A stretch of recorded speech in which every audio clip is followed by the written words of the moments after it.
27वां अध्याय। अब हम मत्ती अध्याय 27 का अध्ययन आरंभ करते हैं। 26वें अध्याय में यीशु महायाजक के तथा महासभा के समक्ष उपस्थित था और हमने यह भी देखा कि पतरस ने यीशु का इनकार किया तथा कहीं जाकर फूट फूट कर रो रहा था।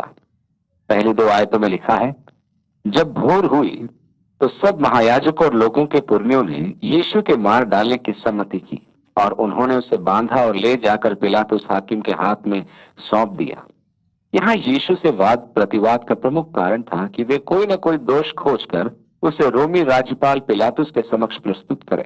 अंततः उन्होंने उस पर परमेश्वर निंदा का आरोप लगाया, जैसा कि हम अध्याय 26 के अंदर देख चुके हैं। रोमी सरकार ने कुछ वर्ष पूर्व ही यहूदी महासभा को मृत्यु दंड के अधिकार से वंचित कर दिया था। अब समस्या यह थी कि न तो वे स्वयं यीशु को व्यवस्था के अनुसार मृत्यु दंड दे सकते थे और न ही रोमी सरकार किसी के धर्म के अपराध को दंडाधीन मानती थी। अब उनके समक्ष एक ही मार्ग था कि यीशु पर देशद्रोह का आरोप लगाया जाए, कि उसे तत्कालीन मृत्यु दंड दिया जाए, और वह था कि यीशु रोमी सरकार को कर देने के विरुद्ध जनता को भड़काता है, और दूसरा कि वह स्वयं को राजा कहता है। ये तीनों आरोप झूठे थे, जिनके विरुद्ध उनके पास ठोस प्रमाण नहीं थे। पिलातुस एक सुलझा हुआ न्यायिक था, अतः वह उनकी मनसा को समझ गया था। यीशु से पूछताछ के पश्चात उसे विश्वास हो गया कि वह निरपराध है। इस प्रकार वे उसे बांधकर पिलातुस के समक्ष लाए। आगे लिखा है, जब उसके पकड़ने वाले यहूदा ने देखा कि वह दोषी ठहराया गया है, तो वह पछताया और वे 30 चांदी के सिक्के महायाजकों और पुरनियों के पास फेर ले आया। कुछ विचारकों का मत है कि यीशु के साथ छल करने के द्वारा यहूदा की नीति थी कि यीशु तुरंत राजा बने। यूहन्ना भी उसके राजा बनने की अधीरता से प्रतीक्षा कर रहा था, इसलिए उसने शिष्यों को भेजा कि उससे जाने के कारण क्या है, किसी अन्य की प्रतीक्षा की जाए। यहूदा भी चाहता था कि उसका राज्य तुरंत स्थापित हो, परंतु जब उसने देखा कि उसकी योजना असफल हुई और यीशु बंदी बना लिया गया, तो उसे अपनी योजना पर पश्चाताप हुआ। इस मत का कोई ऐतिहासिक सबूत नहीं है, पर यह एक रोचक कल्पना है। पश्चाताप के 2 रूप होते हैं।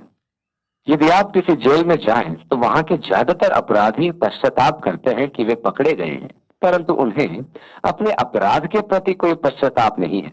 कहने का अर्थ यह है कि एक तो अपने करनी के विफल होने का पश्चाताप और दूसरा अपनी करनी का पश्चाताप।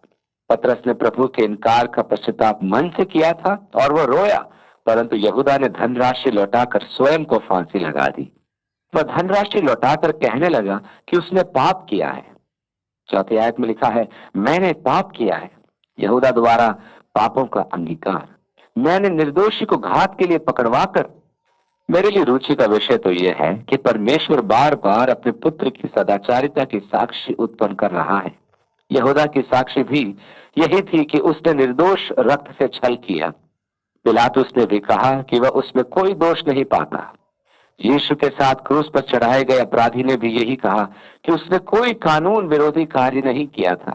प्रभु का मुख्य उद्देश्य यह सिद्ध करना था कि यीशु अपने अपराध, अपने पाप के निमित्त नहीं, परंतु हमारे अपराधों एवं पापों के कारण जान दे रहा था, क्योंकि परमेश्वर मसीह के माध्यम से संसार से मेल मिलाप कर रहा था।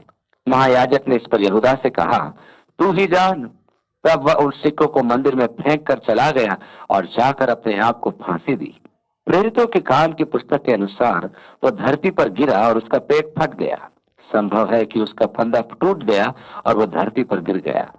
महायाजकों ने उन सिक्कों को लेकर कहा, इन्हें भंडार में रखना उचित नहीं, क्योंकि यह लहू का दाम है। ध्यान देने योग्य विषय तो यह है कि वे इस अप्रासंगिक विषय पर धार्मिकता दर्शा रहे थे, जबकि दूसरी ओर वे निर्दोष यीशु की हत्या करने का भरसक प्रयास कर रहे थे। उनकी व्यवस्था में अपराधी को उसके पकड़े जाने के दिन न्यायिक कार्रवाई हेतु लाना वर्जित था, परंतु वे यीशु को वाटिका से पकड़कर लाए और तुरंत उस पर अभियोग आरंभ कर दिया। हम भी पढ़ते हैं कि वह सब्त की तैयारी का दिन था, इसलिए वे क्रूस चढ़े अपराधियों के पैर तोड़कर उनकी शीघ्र मृत्यु करना चाहते थे कि सब्त के दिन पार्थिव शरीर लटके न रहे। हम यह भी पढ़ते हैं कि दूसरे दिन अर्थात सब्त पूर्व पिलातुस के पास जाकर उन्होंने कहा कि उसने तीसरे दिन जी उठने की प्रतिज्ञा की है। व्यवस्था के अनुसार सरकारी कार्य करना वर्जित था। उन्होंने स्वयं व्यवस्था का उल्लंघन किया, जबकि सदैव यीशु को व्यवस्था का उल्लंघन करता घोषित करते थे। आवश्यकता पड़ने पर नियमों का सदुपयोग करना इतना सुविधाजनक होता है और आवश्यकता पड़ने पर उनका दुरुपयोग करना भी बहुत सरल होता है। 7वीं आयत में आगे लिखा है, सो उन्होंने सम्मति करके उन सिक्कों से परदेशियों के गाड़ने के लिए कुम्हार का खेत मोल ले लिया। इस कारण वह खेत आज तक लहू का खेत कहलाता है। तब जो वचन यिर्मयाह भविष्यद्वक्ता के द्वारा कहा गया था वो पूरा हुआ कि उन्होंने वे 30 सिक्के अर्थात उस ठहराए हुए मूल्य को, जिसे इज़राइल के संतान में से कितनों ने ठहराया था, ले लिए और जैसे प्रभु ने मुझे आज्ञा दी थी वैसे ही उन्हें कुम्हार के खेत के मूल्य में दे दिया। समस्या यहाँ आती है कि ये भविष्यवाणी यिर्मयाह की नहीं वरन जकरिया की है। इसका क्या उत्तर है? मैं समझ सकता हूँ कि लिखते एवं बोलते समय संदर्भों में चूक हो जाना असंभव नहीं। यदि आप मेरे टेप सुनेंगे तो जान लेंगे कि मैंने पुराने नियम के संदर्भों में अनेक भूल की है। मेरे मस्तिष्क में ऐसे जाल बिछा हुआ है कि जब मैं नूह के विषय चर्चा करता हूँ तो मेरे मुंह से मूसा उच्चारित होता है या मूसा के स्थान पर नूह। मेरे मस्तिष्क का कोई बटन ढीला है कि जब कंपन करता है तो मैं यदा कदा नामों में हेर फेर कर देता हूँ। यह भी संभव है कि प्रारंभिक लिपिकारों ने प्रति तैयार करते समय जकरिया के स्थान पर यशायाह लिख दिया। मेरा उद्देश्य यह है कि किसी और के कहने से पूर्व मैं आपका ध्यान इस ओर आकर्षित कर दूं कि आप इस मार्गदर्शन में अध्ययन करें। 11वीं आयत में लिखा है, जब यीशु हाकिम के सामने खड़ा था तो हाकिम ने उससे पूछा कि क्या तू यहूदियों का राजा है? यीशु पर आरोपित 3 दोषों में से यह एक दोष था। यीशु ने उससे कहा, तू आप ही कह रहा है। मैं निश्चय ही हूं और तू भी पुष्टि करता है। आगे लिखा है, जब महायाजक और पुरनिये उस पर दोष लगा रहे थे तो उसने कुछ उत्तर नहीं दिया।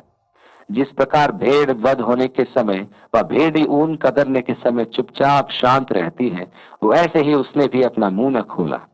इस पर पिलातुस ने उससे कहा, क्या तू नहीं सुनता कि ये तेरे विरोध में कितनी गवाहियां दे रहे हैं? परंतु उसने उसको एक बात का भी उत्तर नहीं दिया, यहाँ तक कि हाकिम को बड़ा आश्चर्य हुआ। पिलातुस ने निश्चय ही अपने न्याय काल में ऐसा अपराधी नहीं देखा था जो अपना प्रतिवाद ही न प्रस्तुत करे कि उसका आरोप झूठा है।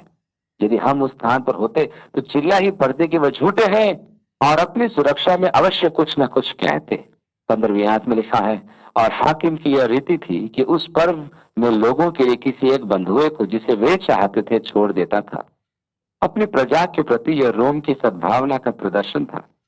ये अपराधी अधिकतर सरकार के राजनीतिक अपराधी होते थे जो जनता के मान्य होते थे। अतः रोम की सरकार उन्हें मुक्त कर जनता पर अपना आभार प्रदर्शन करती थी।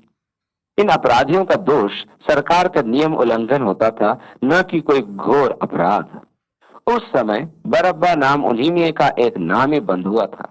इस नाम का अर्थ अत्यधिक रोचक है। बार अर्थात पुत्र और अब्बा अर्थात पिता। याकूब पुत्र, बार याकूब की भांति पिता का पुत्र उसे ऐसा कहा जाता था। सूर्य तथा पशीदा संस्करणों में भी उल्लेख है कि उसका पूरा नाम यीशु बरअब्बा था। यही कारण है कि पिलातुस यीशु को बरअब्बा से पृथक पहचान देने के लिए मसीहा शब्द का प्रयोग कर रहा था। यीशु एक सामान्य इब्रानी नाम होता था जिसका अर्थ था यहोशू। इसलिए यीशु नाम को या तो उसके गांव के नाम नाजरत से जोड़ते थे या मसीहा के पद से जोड़ते थे। आगे लिखा है, सो जब वे इकट्ठे हुए तो पिलातुस ने उनसे कहा, तुम किसको चाहते हो कि मैं तुम्हारे लिए छोड़ दूं, बरअब्बा को या यीशु को जो मसीह कहलाता है? क्योंकि वह जानता था कि उन्हें उसे ढा से पकड़वाया है। उसे विश्वास था कि जन समूह उसके अनुयायी होने के कारण उसी का नाम पुकारेगी। महायाजक इसी कारण उससे ढा रखते थे और भयभीत भी थे कि यदि वह सत्ता में आ जाए तो उनकी पद प्रतिष्ठा का अंत हो जाएगा। आगे लिखा है, जब वह न्याय की गद्दी पर बैठा हुआ था तो उसकी पत्नी ने उसे कहला भेजा कि तू उस धर्मी के मामले में हाथ न डालना, क्योंकि मैंने आज स्वप्न में उसके कारण बहुत दुख उठाया है। अपोक्रिफल के कुछ वृत्तांत वर्णन करते हैं कि उसकी पत्नी का नाम क्लौडिया पिक्यूला था और उनका पुत्र पलातीस यीशु द्वारा रोग मुक्त किया गया था। क्लौडिया यीशु को उद्धारकर्ता मानकर उसकी उपासना करती थी। ये रोचक बात है, सरल नहीं है क्योंकि हम जानते हैं, परंतु इसके द्वारा इतिहास में नाट्य के सार आ जाता है। यहाँ परमेश्वर पुनः यीशु के सदाचारिता के एक साक्ष्य प्रस्तुत करता है कि पिलातुस की पत्नी भी उसे धर्मी पुरुष कहती है। 20 आयत से आगे लिखा है, महायाजकों और पुरनियों ने लोगों को उभारा कि वे बरअब्बा को मांग ले और यीशु को नाश कराएं। हाकिम ने उनसे पूछा कि इन दोनों में से किसको चाहते हो कि तुम्हारे लिए छोड़ दूं? उन्होंने कहा, बरअब्बा को। पिलातुस ने पूछा, फिर यीशु को जो मसीह कहलाता है क्या करूं? सबने उससे कहा, वो क्रूस पर चढ़ाया जाए। यह प्रश्न अत्यधिक महत्वपूर्ण है। यह प्रश्न केवल पिलातुस ही नहीं, सबसे संबंधित है। आज भी सबको या प्रत्येक जन को यह निर्णय लेना है कि यीशु के साथ क्या करें। यीशु जो मसीह कहलाता है उसके साथ क्या करूं? इस प्रश्न का उत्तर देने से आप बच नहीं सकते। यीशु ने तटस्थता का विकल्प नहीं दिया। उसने कहा, वह जो मेरे साथ नहीं वो मेरा विरोधी है। आपको निर्णय लेना है कि यीशु के साथ आप क्या करेंगे। विश्वास करेंगे या नहीं, स्वीकार करेंगे या अस्वीकार, अंगीकार करेंगे या इनकार करेंगे। पिलातुस के निर्णय की महत्वपूर्ण अवस्था थी कि अंतिम विश्लेषण में यीशु की नियति प्रभावहीन थी, क्योंकि यीशु को जो करना था वो तो उसने करना ही था कि उसके क्रूसीकरण की भविष्यवाणी पूरी हो सके, क्योंकि वह न तो अपरिवर्तनीय था और न ही टल जाने वाला था। वह तो जगत की नेव डलने से पूर्व निर्धारित किया गया था। वह परमेश्वर के पूर्व ज्ञान तथा सम्मति द्वारा निर्धारित था। इस प्रकार पिलातुस के निर्णय द्वारा यीशु की नियति का नहीं अपितु उसकी अपनी नियति का निर्धारण किया गया था। आप भी न्याय की गद्दी पर बैठ अपने मन में निर्णय लीजिए कि वह परमेश्वर का पुत्र था या नहीं। वह झूठा था या छलिया था या मार्ग, जीवन और सत्य था। निर्णय आपका अपना निर्णय होगा, परंतु अंतर यह होगा, आप यीशु की नहीं वरन अपनी स्वयं की नियति का निर्धारण करेंगे। वो तो जो है वो रहेगा, पर आपके प्रतिकूल विचारों का उस पर कोई प्रभाव नहीं होगा। परंतु एक बात निश्चित है कि उसके विषय में आपकी राय एवं निर्णय आपकी अपनी नियति होगी। इस प्रकार आप स्वयं का न्याय करेंगे। इस न्याय में परमेश्वर का कोई दोष नहीं होगा, क्योंकि उसने प्रत्येक व्यक्ति को चयन का अधिकार दिया है और चयन का प्रतिफल भी आप ही वहन करेंगे। अंगीकार करना या इनकार करना आपका निर्णय है। यदि आप विश्वास नहीं करेंगे तो आप नाश होंगे। देखिए यूहन्ना क्या कहता है, परंतु जितनों ने उसे ग्रहण किया उसने उन्हें परमेश्वर के संतान होने का अधिकार दिया, अर्थात उन्हें जो उसके नाम पर विश्वास रखते हैं, क्योंकि परमेश्वर ने जगत से ऐसा प्रेम रखा कि उसने अपने इकलौता पुत्र दे दिया, ताकि जो कोई उस पर विश्वास करे वो नाश न हो परंतु अनंत जीवन पाए। अब व्यक्ति समस्त प्रभावों को व्यक्तिगत रूप से निरीक्षण लिए बिना मसीह यीशु के विषय कोई निर्णय न ले। इससे पूर्व कि आप उसका इनकार करके उससे दूर हो जाएं, प्रत्येक प्रमाण का सावधानी पूर्वक अवलोकन कर लें। उसके दुश्मनों के साक्षी को या उसके न जानने वालों की साक्षी को या उनकी साक्षी को जिनका यीशु से कभी साक्षात्कार नहीं हुआ। मत देखें, ये दुर्भाग्य है कि अनेक व्यक्तियों के निर्णय इसी प्रकार लिए गए हैं। किसी महाविद्यालय या विद्यालय की कक्षा में जब शिक्षक यीशु के विषय उपहासपूर्ण टिप्पणी करते हुए कहता है कि यदि वो परमेश्वर का पुत्र था, तो विद्यार्थी उसके कथन पर विश्वास करते हैं क्योंकि वो उनका गुरु है। वे प्रमाणों को परखना नहीं चाहते। ये एक त्रासदी है, क्योंकि वो मसीह को नहीं जानता है, उसने उससे कभी भेंट नहीं की। यदि आप वास्तव में उसे जानना चाहते हैं और उसके विषय में तार्किक निर्णय लेना चाहते हैं, तो समस्त प्रमाणों का गंभीरता पूर्वक अवलोकन कीजिए। इस प्रकार आपको कोई समस्या का सामना नहीं करना होगा और आप यीशु को ग्रहण कर एक सर्वोच्च न्यायता का निर्णय लेंगे। इसमें आपको क्या खोना है और क्या पाना है, उस पर भी आप विचार कीजिए। पिलातुस असमंजस में था, वह तनावग्रस्त था। वह जानता था कि क्या सही है और क्या गलत। वह जानता था कि यीशु निर्दोष है। वह जानता था कि न्यायिक को क्या करना आवश्यक है, परंतु उस जन समूह का दबाव था कि वह अनुचित निर्णय ले।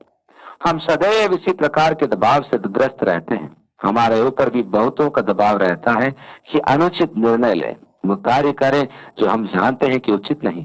मुझे ऐसे व्यक्तियों पर दया आती है। आप अपने मन में जानते हैं कि उचित क्या है, तथापि आप अपने विवेक के विरुद्ध निर्णय लेते हैं, जो एक बहुत ही कष्टदायक कार्य है, और इस कारण आप वर्षों वेदना का आभास करते हैं। कुछ समय पूर्व मैंने एक कार्य किया जो मैं जानता था कि उचित नहीं है, परंतु दबाव के अधीन मुझे वो कार्य करना पड़ा। और इस कारण मैं आज तक वेदना से ग्रस्त हूँ। मुझे आज तक कष्ट होता है कि मुझे उचित के विरुद्ध कार्य करना पड़ा। 22वीं आयत और 23वीं आयत में लिखा है, पिलातुस ने उससे पूछा, फिर यीशु को जो मसीह कहलाता है क्या करूं? सबने उससे कहा, वो क्रूस पर चढ़ाया जाए। हाकिम ने कहा, क्यों, उसने क्या बुराई की है?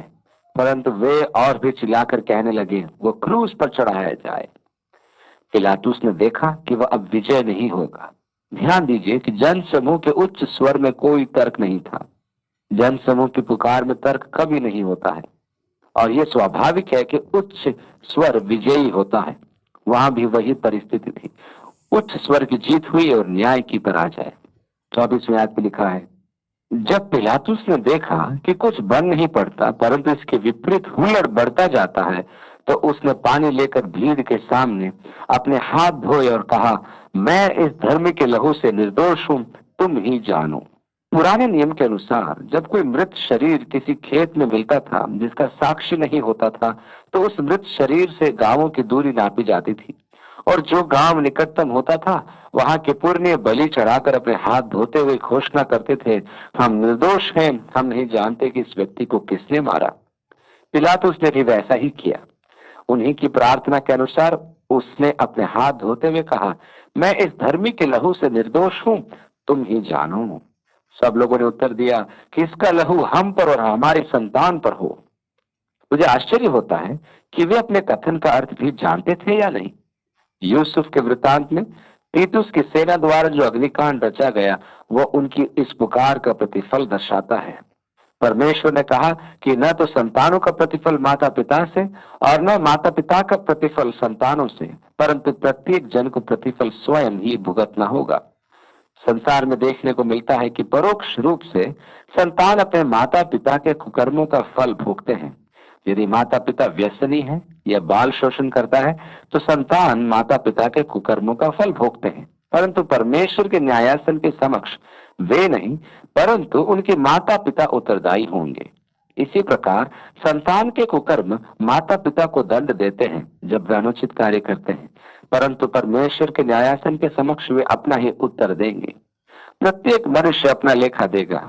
मुझे किसी अन्य व्यक्ति का लेखा नहीं देना होगा, आपको अपना ही लेखा देना होगा। 26वीं आयत में लिखा है, इस पर उसने बरअब्बा को उनके लिए छोड़ दिया और यीशु को कोड़े लगवाकर सौंप दिया कि क्रूस पर चढ़ाया जाए। क्रूसीकरण के पूर्व कोड़े लगवाना रोमी नियम था।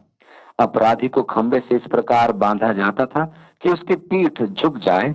एक रोमी संतरी चमड़े का कोड़ा लेकर अपराधी की झुकी पीठ पर जो नंगी होती थी मारता था। इस कोड़े में हड्डियों के टुकड़े और रांगे के टुकड़े जड़े रहते थे। जब कोड़ा मार कर खींचा जाता था तो इन हड्डी और रांगे के टुकड़े से अपराधी की पीठ पर से मांस के टुकड़े निकल आते थे। इस दंड में ही कई अपराधी मर जाते थे। कुछ अपराधी तो 2 या 3 बार मूर्छित हो जाते थे।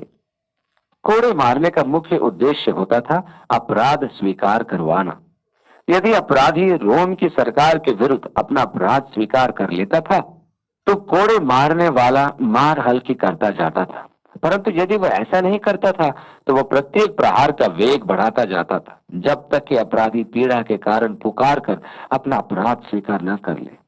पास ही में एक लिपिक खड़ा रहता था जो अपराधी का बयान लिखता जाता था। इस दंड के द्वारा सरकार अनेक अपराध सुलझा लेती थी। परंतु यीशु के विषय में भविष्यवाणी थी कि वह उस भेड़ की भांति मूक बना रहेगा जो अपने ऊन कतरने वाले के सामने मूक खड़ी रहती है। यीशु का दंड 40 कोड़ा था। यीशु का कोई अपराध था नहीं, अतः वो मूक बना रहा। वो कौन सा अपराध स्वीकार करता? 40 की संख्या धर्मशास्त्र में न्याय की संख्या है, परंतु यीशु पर रोमी सरकार ने दया करके एक प्रहार कम कर दिया था। तो कैसी दया! अधिकांश अपराधी रक्त प्रवाह तथा मांस फटने के कारण मृत्यु को प्राप्त हो जाते थे। इसके पश्चात क्रूस पर उनके हाथों को कीले से ठोका जाता था और उनके पैरों को रस्सी से बांधा जाता था। उनके शरीर पर कीटों के आक्रमण से सुरक्षा का कोई उपाय नहीं था। क्रूस का मृत्युदंड एक अमानवीय व्यवहार था। यीशु ने आपसे ऐसा प्रेम रखा कि जानते हुए भी उसने क्रूस का दंड वहन किया, उत्पीड़न सहन किया और निंदा की चिंता नहीं की, जिससे कि वह आपसे कह सके, तुम्हारे पाप क्षमा हुए, तुम्हारा प्रत्येक पाप क्षमा किया गया है। मेरे राज्य में प्रवेश करो। ओह कैसा प्रेम, जिसे अंतर ग्रहण करना मेरे लिए बहुत कठिन है। मुझे पूरा विश्वास है कि हम कभी भी इसको पूरा पूरा समझ नहीं पाएंगे। उसने यीशु को कोड़े लगवाकर क्रूसीकरण के लिए सौंप दिया। 27, 28 और 29 आयतों में लिखा है, तब हाकिम के सिपाहियों ने यीशु को किले में ले जाकर सारी पलटन उसके चहुओं ओर इकट्ठी की और उसके कपड़े उतार कर उसे किरमिजी बागा पहनाया और कांटों का मुकुट घूंट कर उसके सिर पर रखा और उसके दाहिने हाथ में सरकंडा दिया और उसके आगे घुटने टेक कर उसे ठट्टे में उड़ाने लगे कि हे यहूदियों के राजा नमस्कार। इतिहास में एक महामूर्ख का उल्लेख है जो स्वयं को राजा उद्घोषित कर बैठा। तो रोमी सिपाहियों ने एक कपड़े का टुकड़ा गूंथ कर उसके सिर पर ताज स्वरूप रख दिया और एक डंडा जो पास ही पड़ा था उसे पकड़ाकर उसका ठट्टा करने लगे और उसे प्रणाम करके अपना मनोरंजन करने लगे। यीशु को भी एक महामूर्ख का सा अपमानजनक व्यवहार सहन करना पड़ा। यीशु के लिए उन्होंने कांटों का ताज बनाकर उसके सिर पर पहनाकर दबा दिया और देखो राजाओं का राजा और प्रभुओं का प्रभु कांटों के ताज में। परंतु यहाँ ध्यान दीजिए कि उत्पत्ति के 30 अध्याय के 17वीं आयत में परमेश्वर ने आदम से कहा था कि उसके पाप के कारण पृथ्वी कांटे उगाएगी। ये पापों के कारण मनुष्य को परमेश्वर का श्राप था। यीशु ने पापों के श्राप कांटों को भी सहन किया ठीक बाइबल के अनुसार। और आगे लिखा है उस पर थूका और वही सरकंडा लेकर उसके सिर पर मारने लगे। उसके साथ अमानवीय व्यवहार महायाजक के परिसर में किया गया था और उसकी मुखाकृति विकृत कर दी गई थी, जैसा कि यशायाह के 52वें अध्याय में हम पढ़ते हैं। और वास्तव में मार के कारण, चोट के कारण, नीले पर जाने के कारण उसका चेहरा मानव रूप में नहीं दिखाई दे रहा था। वो पूर्ण रूपेण विकृत हो चुका था। आगे लिखा है जब वे उसका ठट्टा कर चुके तो वह भागा उस पर से उतार कर फिर उसी के कपड़े उसे पहनाए और क्रूस पर चढ़ाने के लिए ले चले। क्रूस का स्तंभ तो गड़ा रहता था परंतु उसकी भुजाएं अपराधी स्वयं उठाकर ले जाता था। आगे लिखा है बाहर जाते हुए उन्हें शिमोन नाम एक कुरैनी मनुष्य मिला। उन्होंने उसे बेगार से पकड़ा कि उसका क्रूस उठा ले चले। शिमोन एक यहूदी था जो वर्षों की आय की बचत करता हुआ फसह के पर्व में यरूशलेम आया था। यदि कोई रोमी सैनिक किसी के कंधे पर अपनी तलवार रखकर आज्ञा दे कि कोई कार्य करे तो नागरिक को वो कार्य करना होता था। वो जबरदस्ती थी। उनकी तलवार उनके अधिकार का प्रतीक होती थी। वे आपको 1 मील तक बाध्य कर सकते थे कि आप उनकी आज्ञा का पालन करें। ध्यान दीजिए कि यीशु ने मत्ती उसके 5वें अध्याय की 41वीं आयत में इसका उल्लेख किया है कि यदि वे तुम्हें 1 मील चलने के लिए कहें तो उसके साथ 2 मील चले जाना, तो उनके विरुद्ध होने पर आपकी गवाही उत्पन्न होगी। मरकुस ने सिकंदर और रूफस का उल्लेख किया है और कहा जाता है कि शमौन उन्हीं का पिता था। इस प्रकार शमौन और उसके पुत्रों के मसीही समर्पण की यह एक रोचक कथा है। 33वीं आयत में लिखा है और उस स्थान पर जो गोलगोथा नाम की जगह अर्थात खोपड़ी का स्थान कहलाता है पहुंचकर। देखिए दमिश्क द्वार के बाहर एक चट्टान में गुफाओं के होने के कारण उसकी आकृति खोपड़ी की सी दिखाई देती है क्योंकि वहां से पत्थर खोदे जाते थे। इस प्रकार यीशु को यरूशलेम की दीवारों के बाहर क्रूस पर चढ़ाया गया। आज के युग में खुदाई के दौरान आधुनिक दमिश्क द्वार के नीचे ही यह रोमी युग का हेरोदेस द्वारा निर्मित दमिश्क द्वार पाया गया है। जब हम विगत वर्ष प्रथम अवसर पर इसके नीचे थे तो वहां से बाहर निकलते ही बड़ा रोमांचक अनुभव प्राप्त हुआ कि इसी द्वार से, इसी पथ पर हमारा प्रभु मसीह यीशु क्रूस की ओर जा रहा था। 34वीं आयत में लिखा है उन्होंने पित्त मिलाया हुआ दाखरस उसे पीने को दिया परंतु उसने चख कर पीना न चाहा। यरूशलेम की धनी महिलाएं ये औषधि तैयार करती थी। वे खट्टी दाख मधु में लोबान का मिश्रण तैयार करके इसे दर्द निवारक औषधि के रूप में क्रूस पर चढ़ाए जाने वाले अपराधियों को देती थी कि उनका दर्द का एहसास न हो, क्योंकि क्रूसीकरण अत्यधिक पीड़ादायक मृत्यु थी। अपराधी वहां तब तक लटका रहता था जब तक कि उसकी मांसपेशियां गिरने न लगे, और जब मांसपेशियां गिरती थी तो शरीर की हड्डियों के बंधन खुल जाते थे। यदि आपको घुटना उतरने का अनुभव है तो आप जानेंगे कि कैसा कष्ट होता है। अतः यह मूर्छा की औषधि थी जिससे कि अपराधी को कष्ट न हो। यह महत्वपूर्ण है कि यीशु ने उसे नहीं पिया। जब उसने पुकारा कि वह प्यासा है तो पुनः उसे यही औषधि दी गई, तब उसने पी थी। वो अपनी चेतना में आपके और मेरे नाम का परमेश्वर के क्रोध का प्याला पीना चाहता था। वो जानता था कि उसका प्रभाव क्या होगा। तब उन्होंने उसे क्रूस पर चढ़ाया और चिट्ठियां डालकर उसके कपड़े बांट लिए और वहां बैठकर उसका पहरा देने लगे और उसका दोष पत्र उसके सिर के ऊपर लगाया कि यह यहूदियों का राजा यीशु है। अब किसी अपराधी को क्रूसीकरण के लिए ले जाया जाता था तो उसके चारों ओर सैनिक चलते थे और सार्जेंट आगे आगे उसका दोष पत्र ऊपर उठाकर उसे पढ़ता हुआ चलता था। अपराधी को नगर के समस्त मार्गों से लेकर आगे बढ़ाया जाता था जिससे कि जनता दृश्य देखकर रोम के आतंक से भयभीत हो जाए और अपराध करने का साहस न करे। इस प्रकार चलते चलते वे जब उस स्थान पर पहुंच जाते थे तो वहां वह दोष पत्र क्रूस के ऊपर ठोक दिया जाता था कि समस्त जनता अपराधी के क्रूसीकरण का कारण जान ले। यीशु पर आरोप था कि वह यहूदियों का राजा है। सत्य तो यह है कि वह जगत का राजा था। 38वीं आयत में लिखा है, तब उसके साथ दो डाकू एक दाहिने और एक बाएं क्रूसों पर चढ़ाए गए और आने जाने वाले सिर हिला हिलाकर उसकी निंदा करते थे। सिर हिलाकर एक निम्न स्वर पुकार के साथ उपहास के शब्द कहना वहां की संस्कृति के अनुसार निंदा का आचार था। यह स्वभाव आज भी वहां पाया जाता है।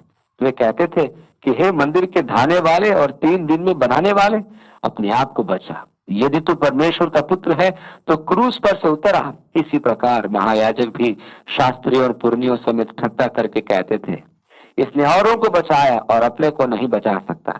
ये तो इजराइल का राजा है। अब क्रूस पर से उतर आए तो हम उस पर विश्वास करेंगे। यहाँ हमें यीशु की दो गवाहियां देखने को मिलती हैं जिनकी पुष्टि महायाजक ने स्वयं की। पहले तो यह कि उसने औरों को बचाया और आखिरी 43 पदों में आगे लिखा है, उसने परमेश्वर पर भरोसा रखा है। यह स्पष्ट है कि महायाजक स्वयं को ही दोषी ठहरा रहा था। यह व्यक्तित्व कितना सत्य है कि यदि वो स्वयं को बचा लेता तो वो हमें कैसे बचाता।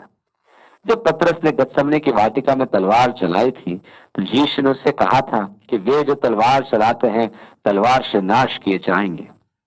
मैं अब भी स्वर्गदूतों की 12 पलटन मंगवाकर इनके हाथों से बच सकता हूं, परंतु धर्मशास्त्र की भविष्यवाणियां तथा मनुष्य का उद्धार अपूर्ण रह जाएगा। अतः यह सत्य कथन है कि उसने अन्यों को बचाया परंतु स्वयं को नहीं। यह पवित्र आत्मा की प्रेरणा ही रही होगी। महायाजक यद्यपि धर्मी व्यक्ति नहीं था परंतु उसके पद के कारण वह पवित्र आत्मा के अभिषेक द्वारा भविष्यवाणी कर सकता था। उसने कहा, यह तो इसराइल का राजा है। अब क्रूस पर से उतर आए तो हम उस पर विश्वास करें। उसने परमेश्वर पर भरोसा रखा है। यदि वो इसको चाहता है तो अब इसे छुड़ा ले, क्योंकि इसने कहा था कि मैं परमेश्वर का पुत्र हूं। इसी प्रकार डाकू भी जो उसके साथ क्रूसों पर चढ़ाए गए थे उसकी निंदा करते थे। परंतु हम लूका रचित सुसमाचार में देखेंगे कि एक डाकू ने पश्चाताप किया था। दोपहर से लेकर यहूदियों का प्रातःकाल सूर्योदय से आरंभ होता था, जिसे हम प्रातःकाल 6 बजे कह सकते हैं। इस प्रकार तीसरा घंटा अर्थात 9 बजे सुबह जब यीशु मसीह को क्रूस पर चढ़ाया गया, वह 3 घंटे क्रूस पर रहा अर्थात दोपहर या छठा घंटा। तीसरे पहर तक सारे देश में अंधेरा छाया रहा। यदि सूर्य ग्रहण कहा जाए तो असंभव है, क्योंकि फसह का पर्व पूरे चांद के दिन होता है। इस दिन सूर्य ग्रहण नहीं हो सकता क्योंकि चांद सूरज के विपरीत दिशा में रहता है। ये परमेश्वर का ही चमत्कार था। तीसरे पहर के निकट यीशु ने बड़े शब्द से पुकार कर कहा, एली एली लामा शबक्तनी, अर्थात हे मेरे परमेश्वर, हे मेरे परमेश्वर, तूने मुझे क्यों छोड़ दिया। यह पद भजन 22 का आरंभिक पद है। संभव है कि वह अपने शिष्यों को इस भजन का स्मरण कराना चाहता था कि वे उसका अध्ययन करें तो उन्हें इस घटना के विषय ज्ञान प्राप्त होगा और वे जानेंगे कि यह एक भविष्यवाणी है। तो उसमें दूसरी आयत में लिखा है, मैं दिन को पुकारता हूं परंतु तू उत्तर नहीं देता और रात को भी मैं चुप नहीं रहता। इसमें आने वाले अंधकार के विषय में कहा गया है पद 18 में कि वे मेरे पहरावे पर चिट्ठी डालते हैं। और 15वें पद में लिखा है, मेरी जीभ मेरे तालू से चिपक गई, अत्यधिक रक्त प्रवाह के कारण शरीर का निर्जलीकरण हो जाता है और तीव्र प्यास लगती है। यहाँ जोड़ों के विषय में भी लिखा है, मेरे सब हड्डियों के जोड़ उखड़ गए। क्रूस पर लटके रहने से ऐसी ही शारीरिक अवस्था उत्पन्न होती है। कहने का अर्थ यह है कि यीशु ने अपनी अवस्था को समझाने के लिए सुनने वालों को इस भजन का संदर्भ दिया। जब हम इस पुकार को सुनते हैं तब हमारी समझ में आता है कि यीशु क्यों ये कह रहा था कि पिता हो सके तो ये कटोरा मुझसे टल जाए, क्योंकि वह जानता था कि इस कप का अर्थात परमेश्वर एवं मनुष्य के पृथक हो जाने का प्रभाव क्या है। वह आदि से ही पिता के साथ था, उसके साथ एक था। वो पिता से कभी अलग नहीं किया गया था, परंतु जब परमेश्वर ने हम सबके पाप उस पर डाल दिए तो स्वाभाविक था कि वो पाप के साथ मेल नहीं रख सकता था। अतः वह यीशु से अलग हो गया, जिससे कि मनुष्य उससे सदा के लिए अलग न हो जाए। इसी कारण यीशु पुकार उठा, एली एली लमा शबक्तनी। इसमें संदेह नहीं कि हम कदापि समझ पाएंगे कि पिता के साथ यीशु को इस पृथ्वीकरण का कैसा अनुभव हुआ होगा, क्योंकि परमेश्वर ने हमारी अनाज्ञाकारिता के पश्चात भी हमें कभी नहीं त्यागा। 47 और 48 में लिखा है, जो वहां खड़े थे उनमें से कितनों ने यह सुनकर कहा, वह तो एलिया को पुकारता है। उनमें से एक तुरंत दौड़ा और स्पंज लेकर सिरके में डुबाया और सरकंडे पर रखकर उसे चुसाया।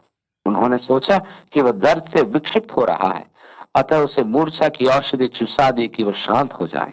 औरों ने कहा, रह जाओ, देखे एलिया उसे बचाने आता है कि नहीं। तब यीशु ने फिर बड़े शब्द से चिल्लाकर प्राण छोड़ दिए।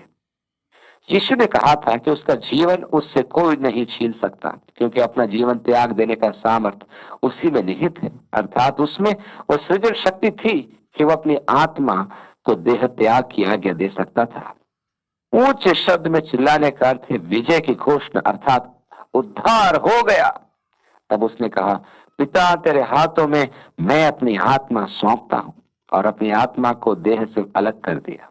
और देखो, आगे लिखा है, और देखो मंदिर का पर्दा ऊपर से नीचे तक फटकर दो टुकड़े हो गया, और धरती डोल गई और चट्टानें तड़प गई। पर्दा ऊपर से नीचे तक फट गया, न कि नीचे से ऊपर, अर्थात यह परमेश्वर का कार्य था। मंदिर का यह पर्दा पापी मनुष्य को परमेश्वर की उपस्थिति में प्रवेश नहीं करने देता था।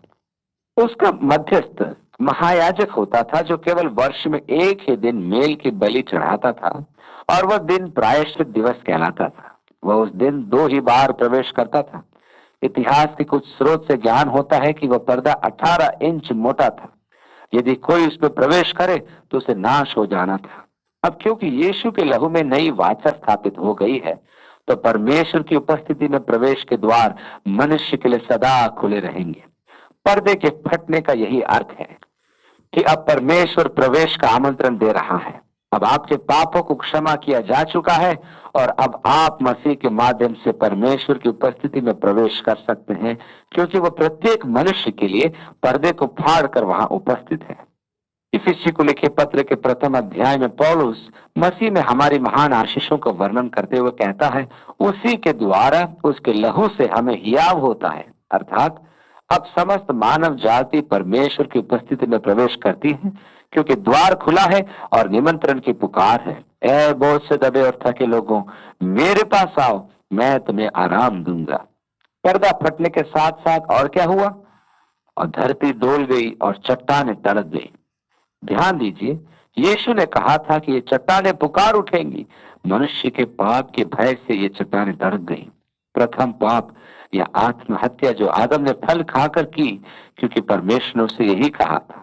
दूसरा पाप था भाई की हत्या, जिसका अपराधी कैन था, और सबसे बड़ा पाप था ईश हत्या, जो मनुष्य ने यीशु की हत्या द्वारा किया। उसे क्रूस पर लटका दिया। प्रकृति ने भी इसका विरोध किया, और कब्रें खुल गई, और सोए हुए पवित्र लोगों की बहुत लोथें जी उठी। मत्ती इस घटना को यहाँ लिख रहा है, परंतु ये घटना उसके पुनरुत्थान पर घटी थी, और उसके जी उठने के बाद वे कब्रों में से निकलकर पवित्र नगर में गए और बहुतों को दिखाई दिए। इफिसियों को लिखे पत्र के अध्याय 4 और उसके 8वें पद से 11वें पद में पौलुस कहता है कि वह जो स्वर्ग में गया, यह वही था जो सर्वप्रथम पृथ्वी के भीतर के भाग में उतरा था। और जब वह स्वर्ग में गया तो वह बंदियों को बंदीगृह से निकालकर उनकी अगुवाई करता गया, और उसने अनेकों को वरदान दिए। लूका उसके 16वें अध्याय में यीशु ने स्वयं के शब्दों में लिखा है कि अधलोक के 2 कक्ष, जिनमें से एक का प्रबंधक इब्राहिम है, वह मृतक धर्मियों की आत्मा को सांत्वना प्रदान करता है। पत्रस कहता है कि यीशु बंदी आत्मा में प्रचार करने गया था, और उसने नरक के द्वार खोल दिए कि बंदियों को स्वतंत्र करे। ये यशायाह की भविष्यवाणी थी कि बंदियों को मुक्त करें और बंदियों को बंदी गृह के द्वार खोले।